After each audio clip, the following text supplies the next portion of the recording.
What's going on, sports fans? I hope you're locked and loaded for this particular weekend in the SEC West as the Auburn Tigers take on Texas A&M in a huge battle for supremacy this particular year in the SEC West. All of this got started because of Texas A&M, and we'll explain that here in just a little bit.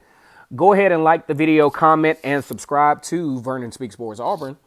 And as always, it's great to be an Auburn Tiger War Eagle. Texas A&M defense ranks 5th in the country when it comes to points scored, only allowing 16 points per game. Auburn is not too slouchy on defense as well. We're going to get into that in just a moment.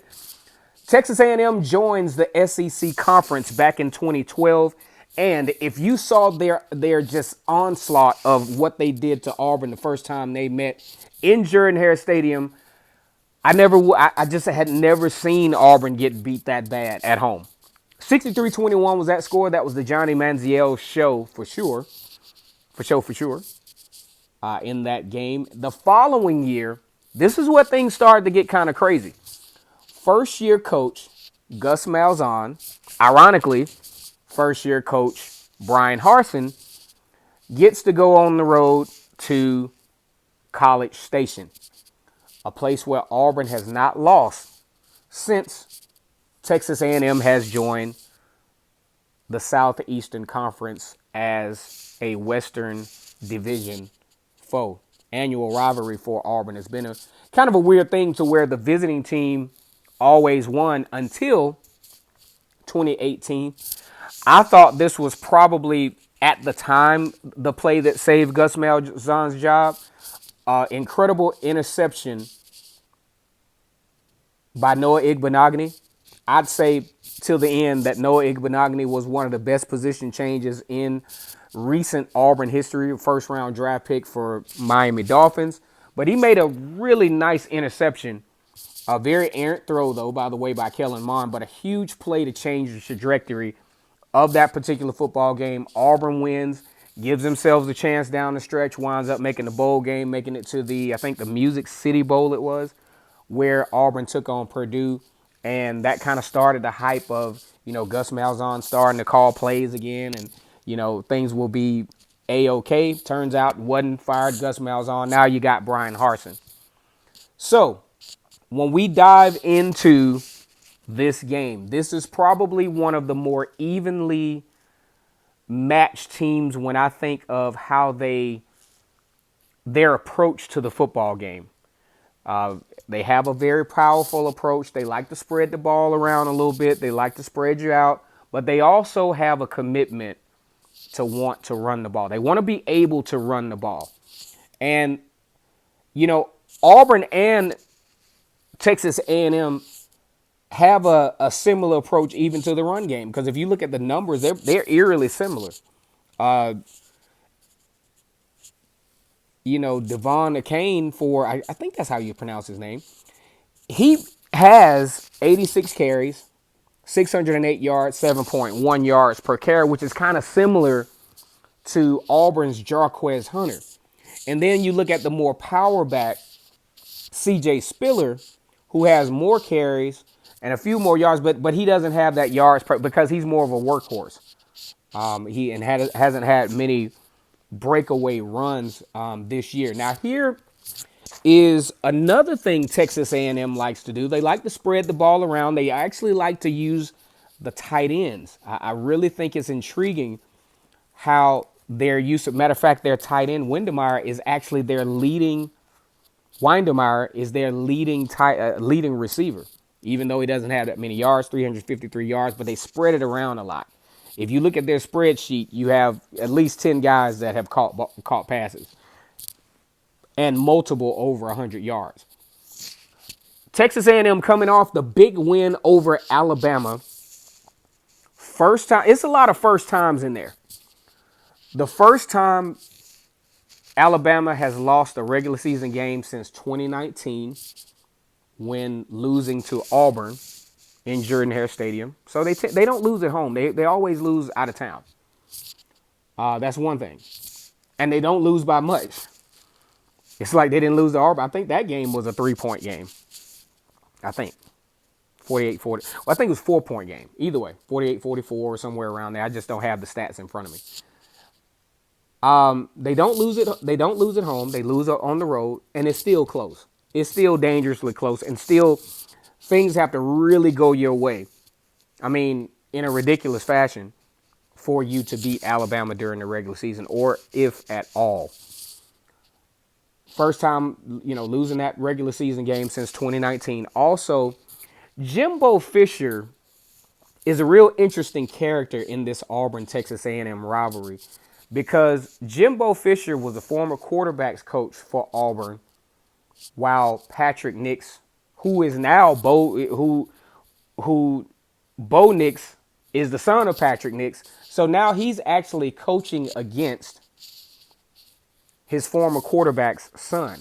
Has some nice moments with Patrick Nix down there at Auburn, for sure.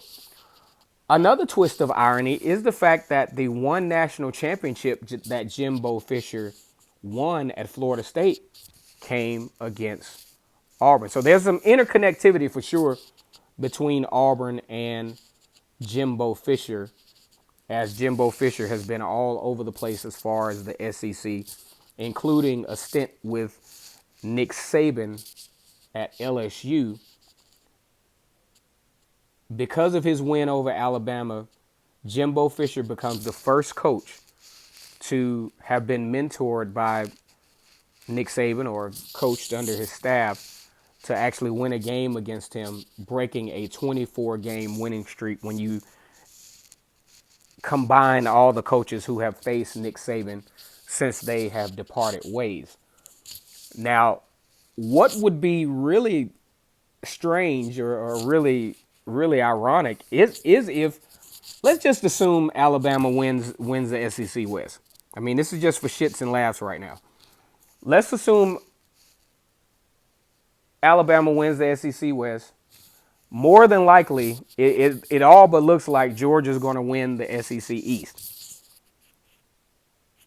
Alabama faces Georgia, and then it turns out you got a situation where Kirby Smart is in a position to where he could actually make it two in 1 year. Two former coaches in 1 year that take Nick Saban down. And I'm pretty sure that wouldn't have Nick Saban second guessing whether he should continue to coach or not, because he still seems absolutely passionate about coaching football. But, we just have to see. All right, so as we continue this thing, I think we got some advantages here for Auburn. Number one, Auburn on defense, they don't allow a lot of points in the second half.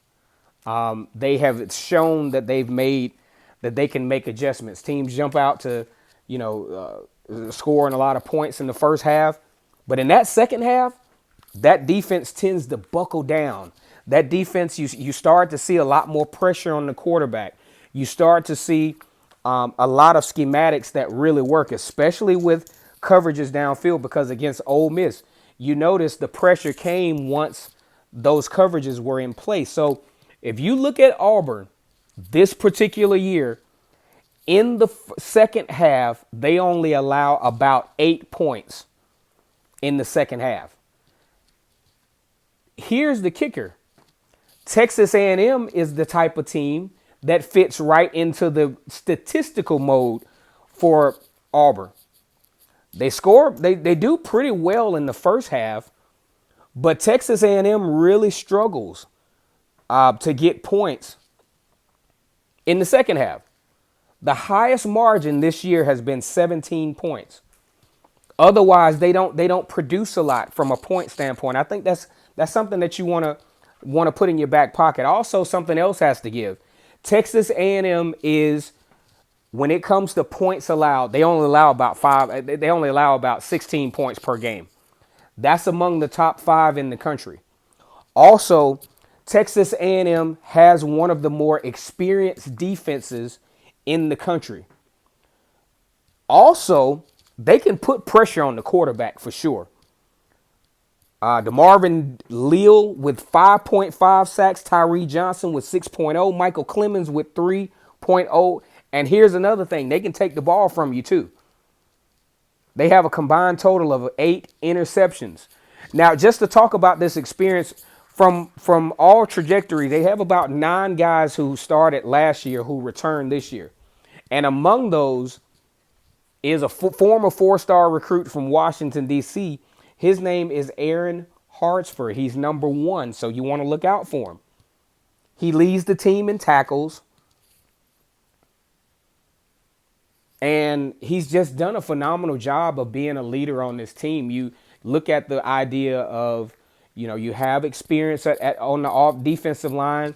I think Texas A&M over the years have done a really excellent job of corralling their recruiting to have the opportunity to compete at a high level in the SEC, because when they first joined the conference, I mean, teams were just pushing them around. Now they could score because in the conference that they came from, the Big 12 or Southwestern Conference or whatever it was at the time, I want to say Big 12, they scored a lot of points. But you come to the SEC where you have to play a little defense. You got to have a little size up front. They were getting pushed around, but now you're starting to see those recruiting classes for Texas A&M really starting to reel themselves in to be one of the bulkier teams in the SEC West. When you didn't see that a few years back, you started to see gradual increments of it starting to add up. But now that thing has taken full circle. Hey guys, this is going to be a really good football game. I'm going to tell you right now. It's going to be a really good football game, and I'm going to tell you why. Number one, Auburn is not at all intimidated by this 12-man situation. Auburn has been the Penn State with the all-white. Auburn has had the number 1 team in the country in Georgia kind of beat them up, but kind of make them feel like, hey, we can kind of halfway play with these guys, right? And then you have the situation where Auburn has played ranked teams for consecutive weeks. Beat Arkansas, beat Ole Miss by double digits. So that confidence factor for the Auburn Tigers is definitely going to be there. The return of T.D. Moultrie and Owen Pappo is going to be absolutely epic in this game. Here's what's going to have to happen, though. Zach Calzone, the quarterback for Texas A&M, is going to have to really play. He's going to have to play with some confidence. And I don't think he has any reason to have that lack of confidence because he did it against Alabama. He really played at a high level. And he continues to improve. He continues to get better. Also, the strange part about him, he was actually recruited out of Gwinnett County. He went to I want to say the same high school that Derek Brown went to, because they're both from Sugar Hill, Georgia. He might have went to a private school. I don't know. I just hadn't looked it up. But either way, he actually was recruited out of one of Auburn's main recruiting grounds, at least under the Gus Malzahn era for sure. Looks like Brian Harsin he's just going after him, period. He ain't got no hot spot. He's going after the players. All right, guys, it is prediction time. I've laid everything out for you. Auburn's got the confidence. Texas A&M has the confidence as well because of the win over Alabama for sure. They're still in the top 25. Also, here's the reason why this is even more intriguing, because Texas A&M actually have a shot at the SEC West title. But here's what has to happen. They have to beat Auburn, of course, because losing to Auburn absolutely eliminates Texas A&M from contention for the SEC West. But in a win over Auburn, Auburn has to turn around after, say, let's just assume a demoralizing loss to Texas A&M, no matter how bad the defeat is, because Auburn's really feeling good about themselves right now. But Auburn would have to turn around and figure out some mustard to be able to beat Alabama consecutively in Jordan-Hare Stadium. As a matter of fact, let's see, how many would that be for? If Auburn beats Alabama in Jordan-Hare this year, no, it wouldn't be. Yeah, it would be 3 straight, 2017, 19, and 21. So that'd be 3 straight in Jordan-Hare. Nobody knew that. I just told y'all that y'all can thank me later. So as we get down to the prediction, Texas A&M very much in this thing for sure. Got to beat Auburn, but Auburn has to beat Texas A&M. I mean, has to beat Alabama. Auburn is starting to emerge as a really respectable team in the country. They're considered on a lot of lists among the most overrated in the country at the moment. But we're gonna see this weekend. Bo Nix is starting to improve. Demetrius Robinson, the wide receiver, starting to establish himself as a leader. Javaris Johnson is still kind of sneaking around a little bit out there. And also, Tank Bigsby had a re-emergence against Ole Miss. It's prediction time. A lot on the line for both teams, for both programs. Jimbo Fisher is in a position to where he's got to win games like this. If he's going to continue to rake in all that dough that he's raking in down at Texas A&M, he's got to win games like this. Who does Vernon Speak Sports have? Man, this is one of the hardest picks of the year for me. These teams are so similar in nomenclature and how they play the game, how they approach the game with the power and with the running game, the two running back situation, the wide receivers not necessarily being like, super elite, but they're still good enough to beat you. Auburn has not lost in College Station, as we said before, since this rivalry started. I don't see why they lose now. They're starting to catch a stride. They just coming off a bye week. They're still limiting the injuries. I got to go. I got to homer this thing this week. As much as I don't like homering when I have a iffy feeling about something, but I got to homer this thing this week. Auburn actually gets it done, 28-24. This is going to be an excellent football game. Hope you guys enjoyed this video. Go ahead and like the video, comment, and subscribe to Vernon Speak Sports. Auburn, want to welcome any Texas A&M fans. I think really like when other teams from the SEC come over and check us out. So Texas A&M is going to look to gig the Auburn Tigers, and Auburn is going to look to keep that winning streak at Kyle Field going. Hope you guys enjoy the football game. There'll be some more videos in between. And as always, it's great to be an Auburn Tiger, War Eagle.